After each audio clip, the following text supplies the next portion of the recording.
পার্বত্য অঞ্চলে সামনে কঠিনতর দিন, সংগ্রাম ছাড়া বিকল্প কোনো পথ নেই।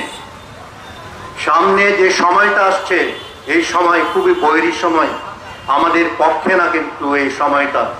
এই সময়ের সাথে লড়াই করে যুঝে সংগ্রাম করে টিকে থাকতে হবে এবং সেই টিকে থাকার সামনে থেকে নেতৃত্ব দিতে হবে এই পিসিপিকে। আমরা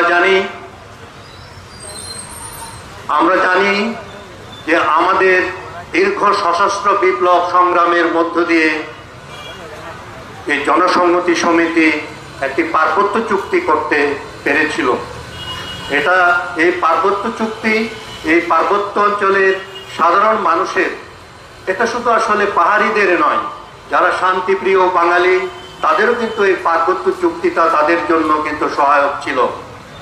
এবং সবাই জেনেছে এর আগে যে সশস্ত্র বিপ্লবের সময় এই পার্বত্য অঞ্চলে যে অশান্তি সৃষ্টি হয়েছিল এটা কিন্তু ভুক্তভোগী পাহাড়ি বাঙালি সবাই। এই পার্বত্য চুক্তির মধ্য দিয়ে একটি স্থায়ী শান্তির একটা বড় পদক্ষেপ ছিল।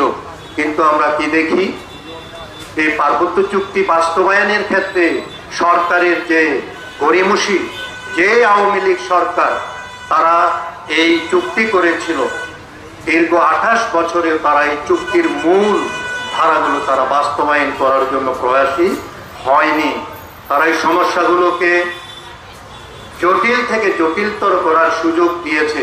আমার মনে হয় আজকে যদি এই পার্বত্য চুক্তি 28 বছরে 29 বছরে পড়ছে, এটা যদি 10 বার পার্বত্য চুক্তি উত্তর যদি 10 বছরের মধ্যে যদি মৌলিক বিষয়গুলো যদি বাস্তবায়ন করতে পারত, আজকে পার্বত্য চট্টগ্রামে এমন অশান্তি হতো না।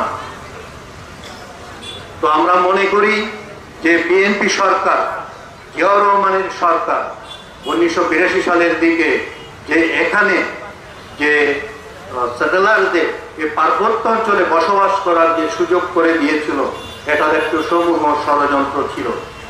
অর্থাৎ জনমিতি পরিবর্তন করে সংখ্যাধিক্য, এই সংখ্যালঘু এই পার্বত্য অঞ্চলে যারা এতদিন বসবাস করেছিল তারা ছিল সংখ্যাগুরু, কিন্তু 82-80 দশকের পরে এখানে সেটেলার বাঙালিদের এখানে তাদেরকে বসতি স্থাপন করার মাধ্যমে জনমিতি পরিবর্তন করা হয়েছে। দুঃখের বিষয়, আজ থেকে 50 বছর আগে আমাদের যে ঐতিহ্য, আমাদের যে সংস্কৃতি, আমাদের যে প্রথাগত নির্যাস, আমাদের